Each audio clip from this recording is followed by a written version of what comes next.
ZN Life is brought to you by ZN, the OG digital agency in Brussels.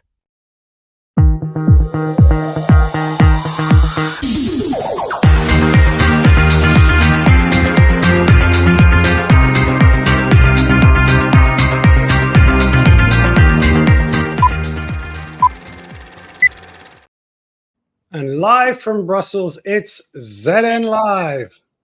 And today we are very excited. We have a special guest. We have Andras Baneth, but I'll be come to him in a second. We also are joined by Evie, the amazing account manager from ZN, working on a range of different clients.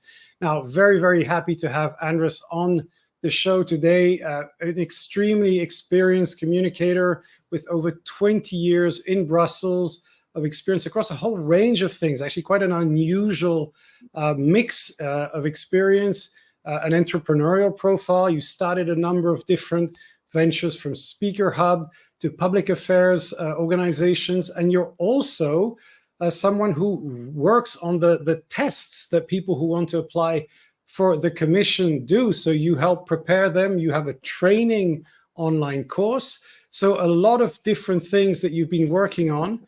And you've been in Brussels for a long time. So I wanted to start by asking you, over the last 20 plus years that you've been here, what has been the most important change that you've experienced? Yeah, so half seriously, half jokingly, we said earlier that the weather has changed quite a bit, but past couple of weeks are an exception to that. So don't take it as a proper benchmark. But on a more serious note, when it comes to professional questions or the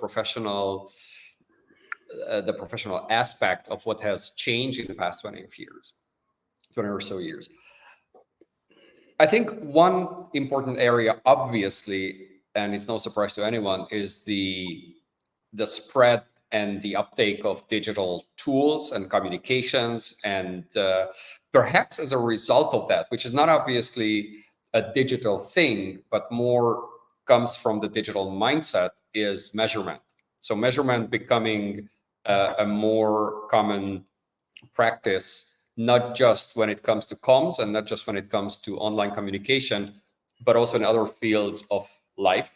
And especially in Brussels, that life essentially means politics and policy and lobbying and advocacy and public affairs. So how that has taken hold.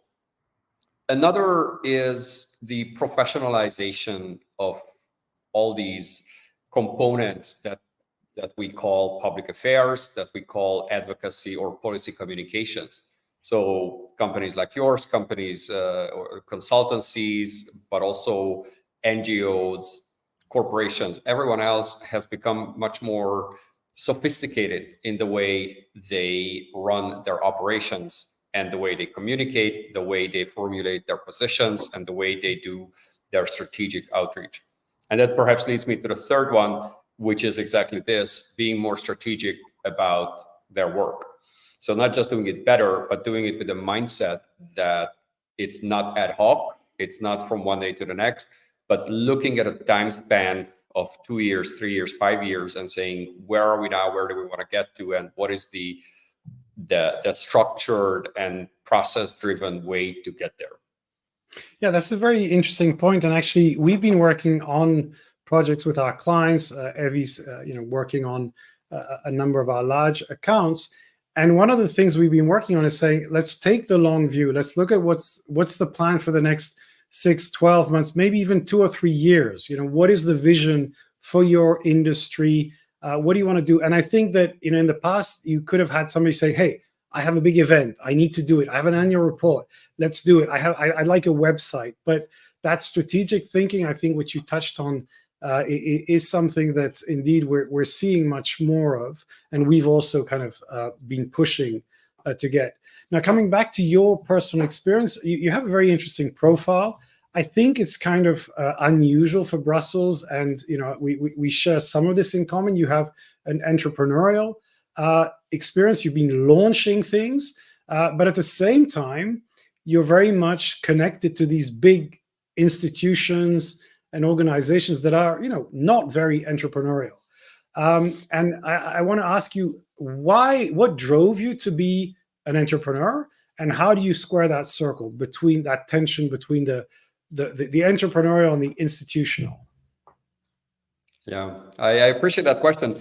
And it reminds me, I think you had John Worth on the show at one point, and John, in his blog many years ago, had written a sentence along the lines of perhaps just like this, when it said, I'm an entrepreneur in the least entrepreneurial city in Europe. And I think that may be a little harsh on Brussels, or more specifically the EU bubble, but it's not that far away from the truth, in the sense that we're talking about international organizations and institutions and large associations and other entities, which are not first and foremost entrepreneurial. It's not Silicon Valley, and it's not even the Web Summit, where you would have those organizations and everybody has their mind on venture capital and launching things and doing public beta versions and all that. So indeed, the overall sentiment here is not so much on launching new stuff, perhaps only to the degree that it's a new association or some new initiative, but not necessarily a new business. So that is one side of it. Now, what has driven me to this path? I think I've always been entrepreneurial, but to some degree, I put that aside, or I did not realize it to the degree that I am aware of it today. What I mean is, I went to work for the institutions, and I was there for 7 years, and it's given me a lot, and I'm very grateful for the experience. And at the same time, it did create a certain conflict between my entrepreneurial spirit and the way an institution runs as such. So writing a book, yes, I mean, it's more of an intellectual endeavor, but this kind of book is really the one I had published for the EU competitions, or those aspiring to pursue an EU career. It quite quickly became clear that this is not so much of a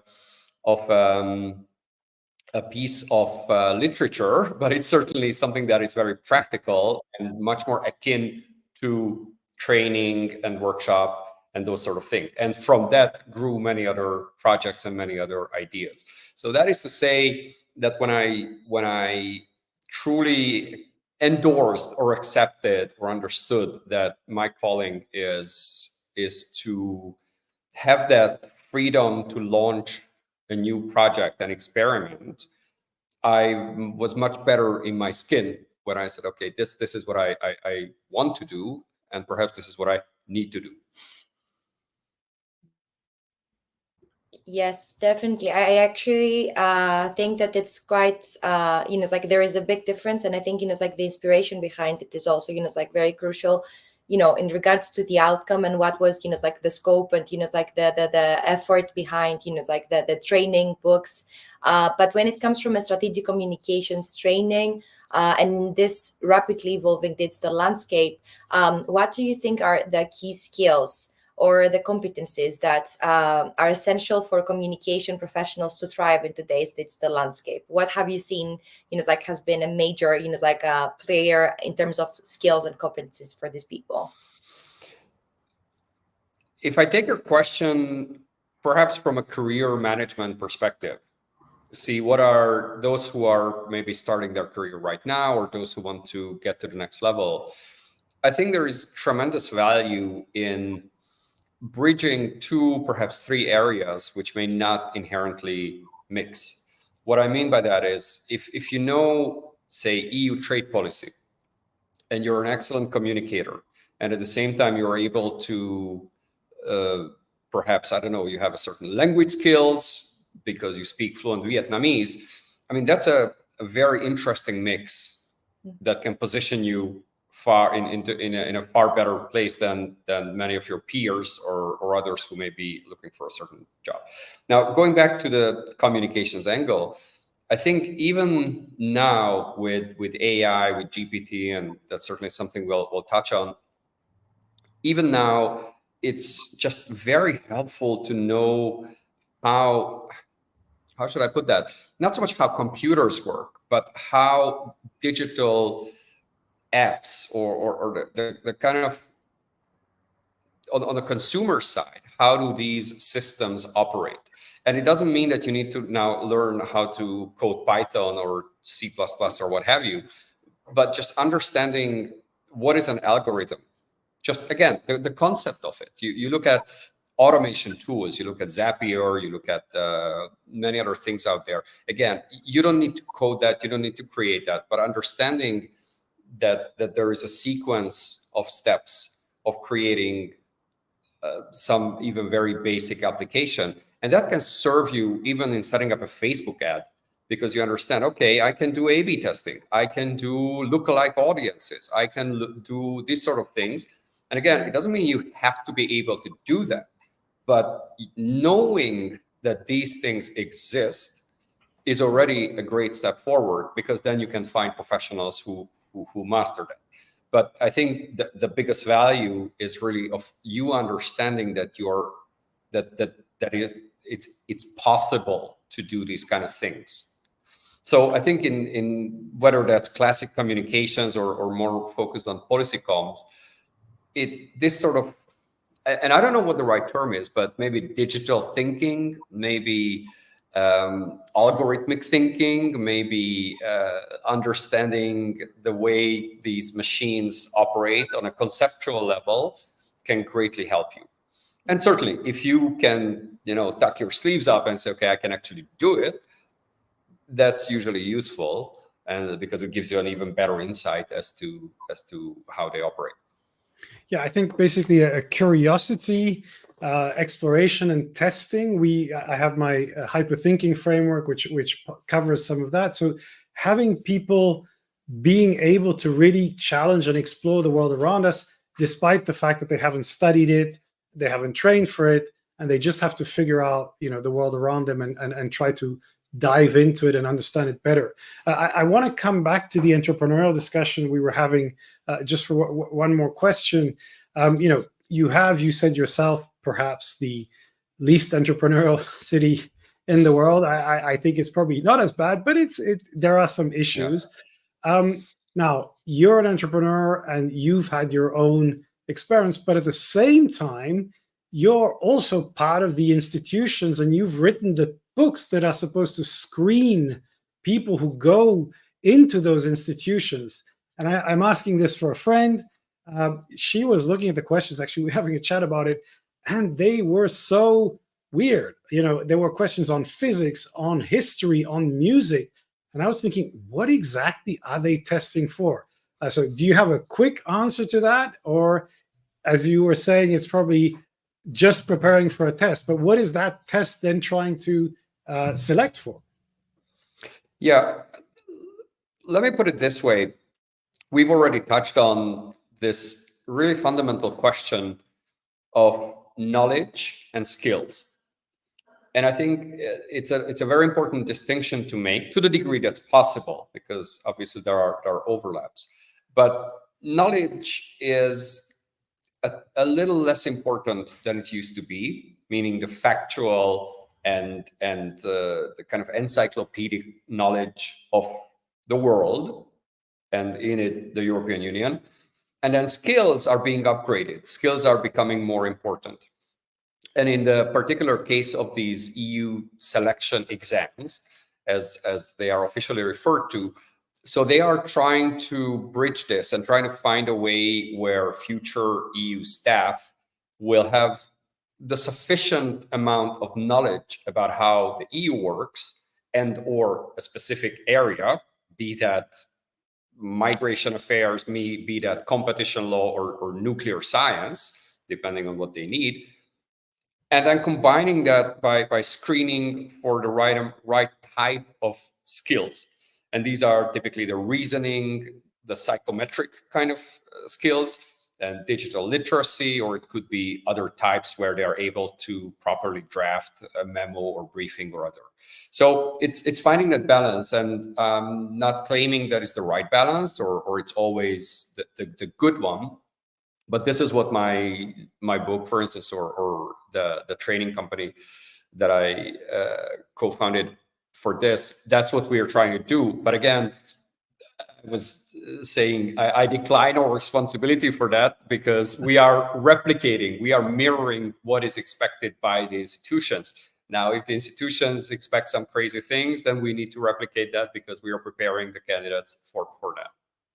Yeah, my recommendation to the commission is I think they need to take a look at their recruitment process, because I don't think this is how you get the best, smartest, most flexible people for the job. That's just my personal opinion, but because I think they're just, it's a volume issue where they have all these candidates and they just try to find ways to select them.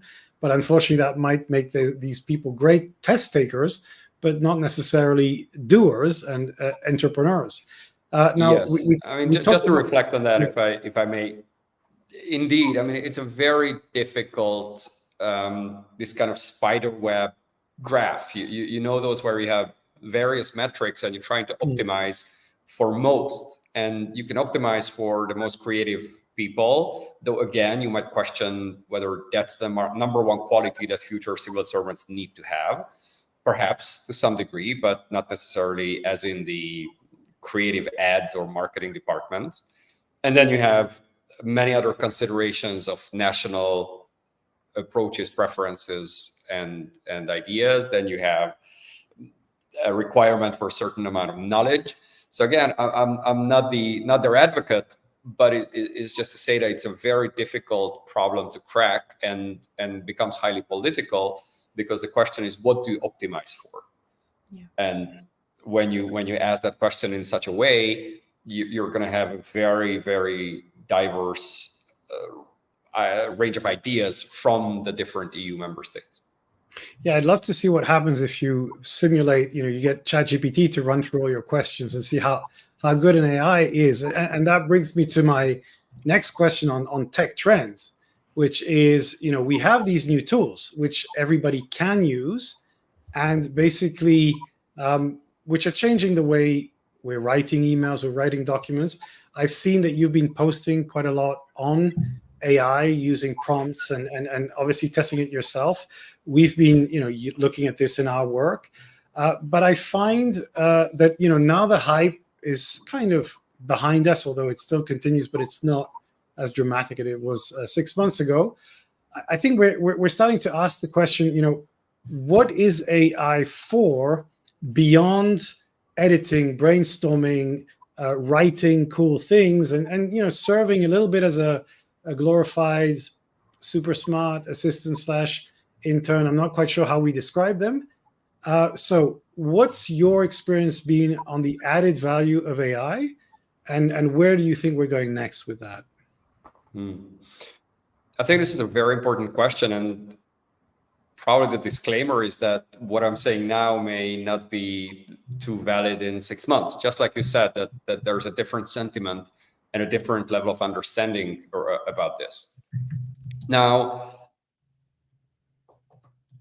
I think the number one challenge, also to me to some degree, and others who are trying to look into it in a little more, in a little deeper, is the lack of imagination.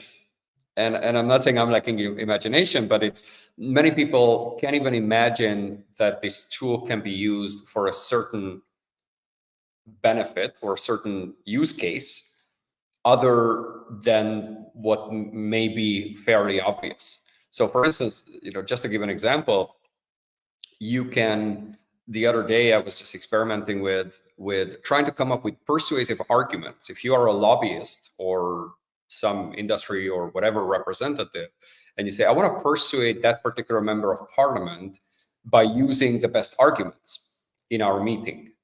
And you can feed that into GPT, but then you can layer that by saying, or nuance that by saying, okay, apply the behavioral economics framework to come up with the best arguments when I meet this particular person.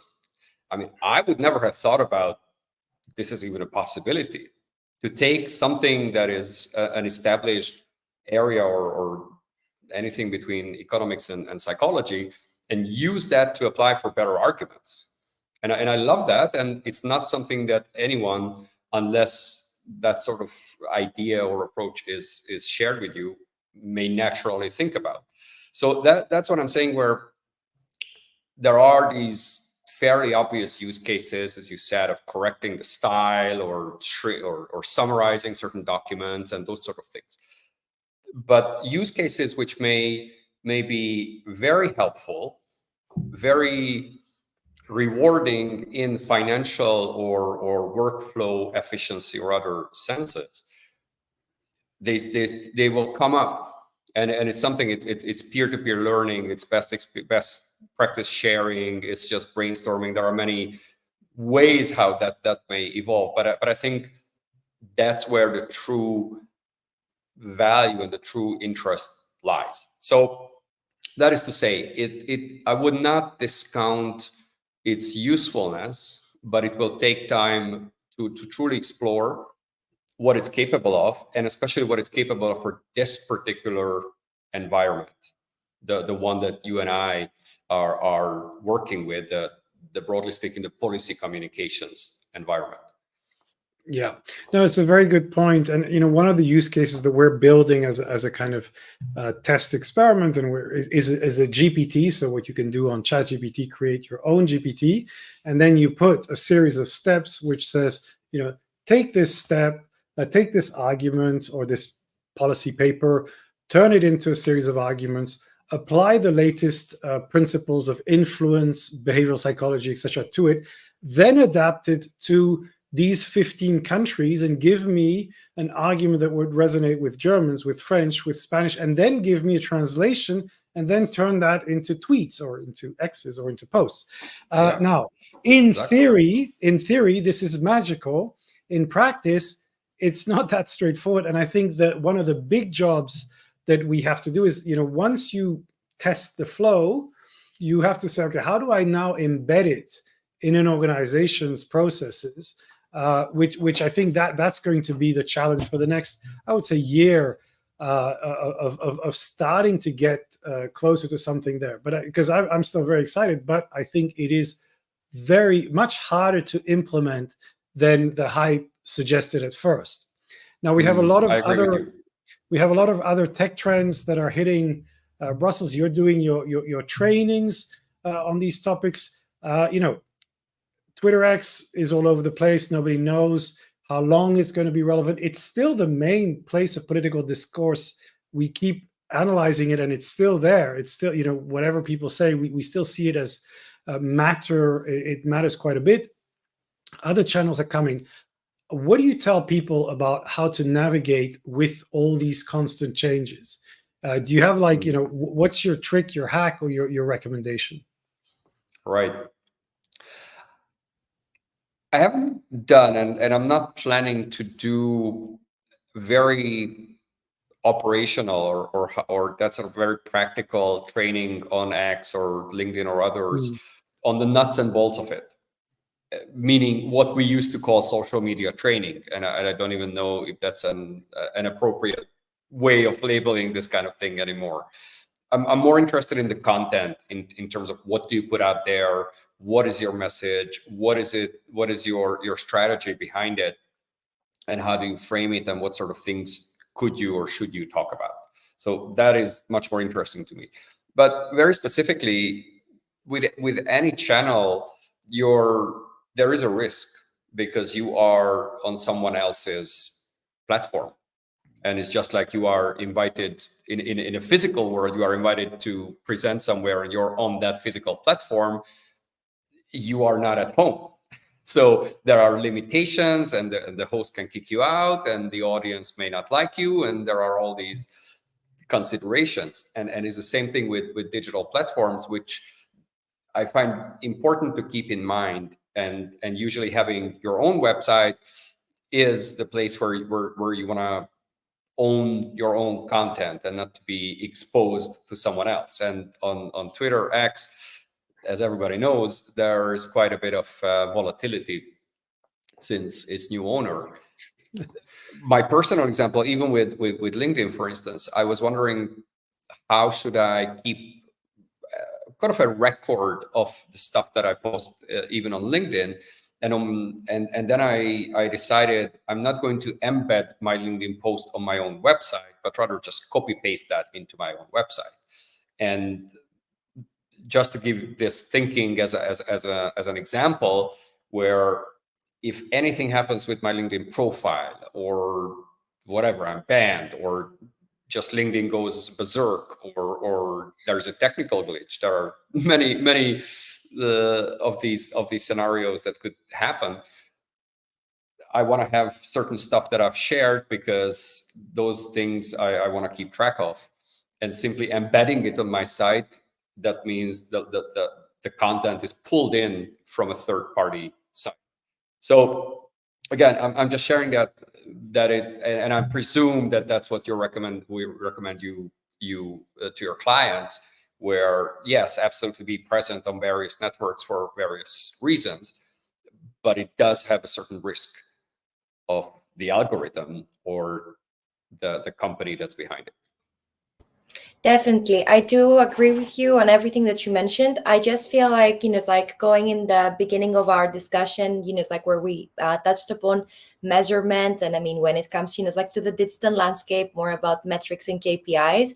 I think content is indeed the most important thing, but also knowing how to kind of like navigate it and kind of like break it, like in smaller bits, and fitting it in the right, like specifications that its platform implies, kind of like amplifies your chances of basically getting the right audience to view it. So I think it is very, very important to know also how to write the content itself, because things that work well on LinkedIn, I think, it's like we can all see that, they don't work as well on X or any other platform. I think we need to also when it also comes to the digital mindset and skills that we discussed about before, we need to be aware what we post and on what platform do we do it, and of course have an omnipresence, so that it's like we don't get lost or swollen by any medium in any point in modern history practically.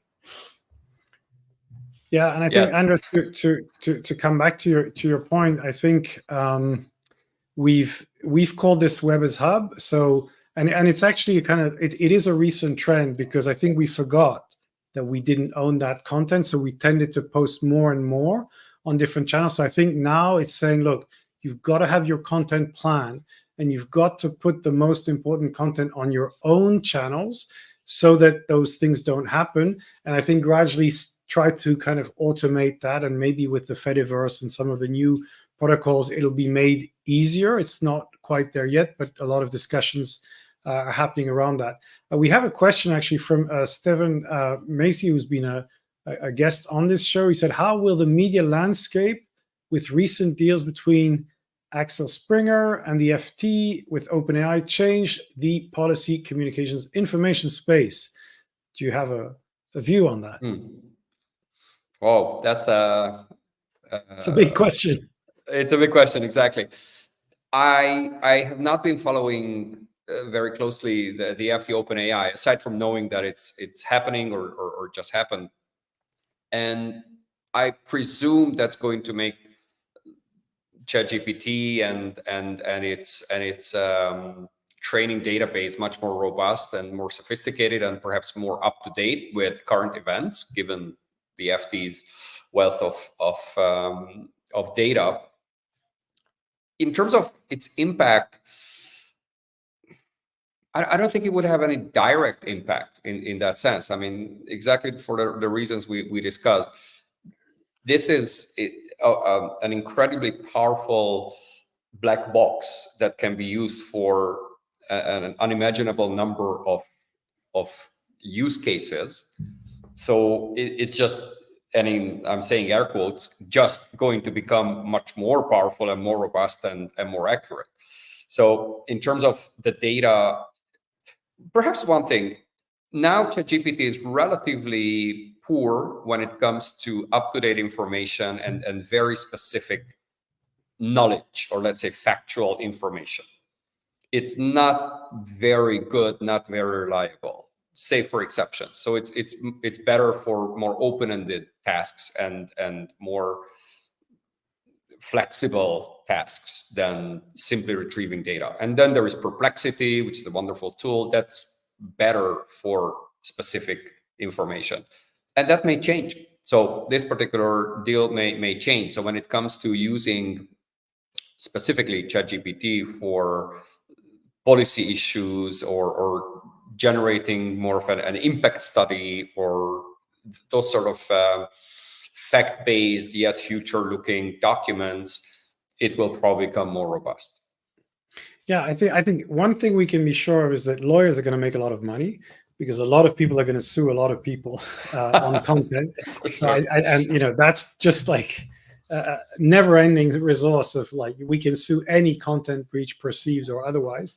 I agree with you. I think the deals that they're making with certain media institutions like New York Times is also suing OpenAI, but the deals I think might allow you to say, look, there's an answer to this from Politico if you look at these 5 articles, and the FT references are there, brought much more accessible when you do your search, maybe even Wikipedia answers. So you would have kind of like, here are reliable or semi-reliable sources that allow you to get an answer to your question. So that would be very, very interesting. Now, in the light of all those very, very interesting changes, when you meet somebody who's just starting that career in communication in Brussels, what is your advice to them? What do they need to think about? Let's assume they have the qualifications. What is it that you tell them that they need to do to be successful? The most important thing is not to stay behind your screen passively observing and trying to learn things. Go out there and try stuff. Communicate, whether in writing, whether by speaking, whether through meta language, doesn't matter. But go out and try to apply and use everything in communication. Communication is a very human thing. It's a very human profession. And it's at the wonderful intersection, and especially in places like Brussels, of politics, of psychology, of interpersonal skills and relations, and just let's say the everyday human interactions. So it's this mix. It doesn't happen in a closed environment or in a secluded place.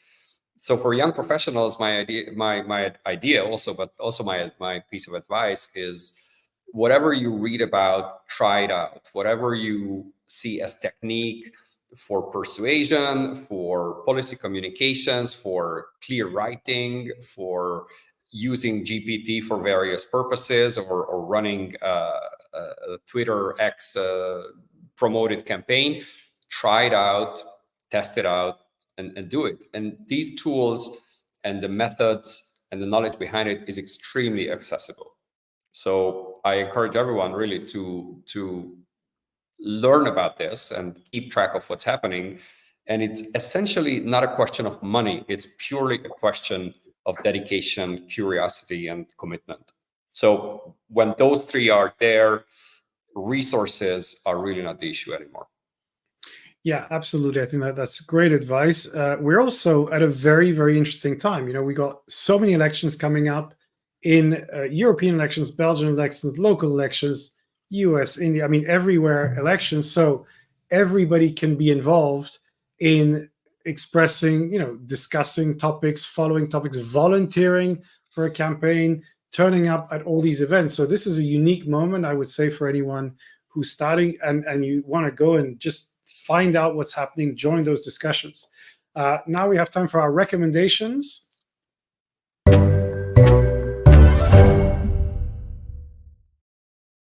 So Andras, I will start with you. What are your recommendations for our viewers? Recommendations as in books? Books, podcasts, what you suggest you should be reading or watching or listening to. Sure. Well, books, I love books. So there are a lot of books that I could and would recommend. But if I really need to make a short list, one of them is a classic that certainly many of the viewers know, but others may not. So I say it. It's Made to Stick, which is an excellent book on messaging and framing messages. Another one is perhaps speaks more to my entrepreneurial background and mindset, but it has had a big impact on me, and I love that book because it's given me so much. It's called Rework. And it's from the founders of Basecamp, or whatever their name is today, but 37 Signals is the company. So that's a really good book, a very short and quick read, and very, very helpful. And the third one is not maybe a specific book, but a general idea is not to be stuck on self-help and those kind of books that could be written as a blog post, but somebody saw potential and turned that into a book without adding much more value to it. But looking at books on social psychology or persuasion, on how to argue well, how to have difficult conversations, and perhaps even book on philosophy or religion, because those ultimately talk about the same thing. And those can add a lot to your perspective or your knowledge. Fantastic. So we will be sharing your reading list, because you have a whole reading list chapter that we'll share it in the comments. Evie, what are your recommendations for our viewers? I recently listened to a very interesting audiobook by Rick Rubin, which is called The Creative Acts, in which he shares basically knowledge about creativity being for everyone, which is something that, is like, I think it's a staple. It's something that's quite known, but it is a collection of wise sayings about art and life. And I mean, the way that he's also kind of like narrating the book is very calming, almost meditating. So I would, like, encourage our listeners and viewers to explore their creative side and basically find these moments of magic, like in everyday life. It would be, like a good thing to kind of like, walk around and listen to on your headphones. So yes. Fantastic. So I have two quick recommendations. The first one is, I think I'm upside down with the Algebra of Wealth from Scott Galloway. New book just published a few weeks ago. Fantastic book, really well written, especially for young people to start thinking about how to save, how to build your career, how to invest, how to think about money, and how to think about career. I think it's very well expressed, very well articulated. And I just posted something on LinkedIn about Discovery and Henry the Navigator. So please check it out, like it, and comment to give it more views. So that's all we have time for, but you can go and read this weekend, because I think it's still going to rain in Brussels, despite the changes that we were hoping to see. And in the meantime, have a fantastic weekend, and see you all online. Thank you very much, Andras. Great to see you. Have a great weekend. Thanks so much for having me. Thanks, Phil. Yeah. Thanks, Abby. Bye-bye. Bye, everyone. See you.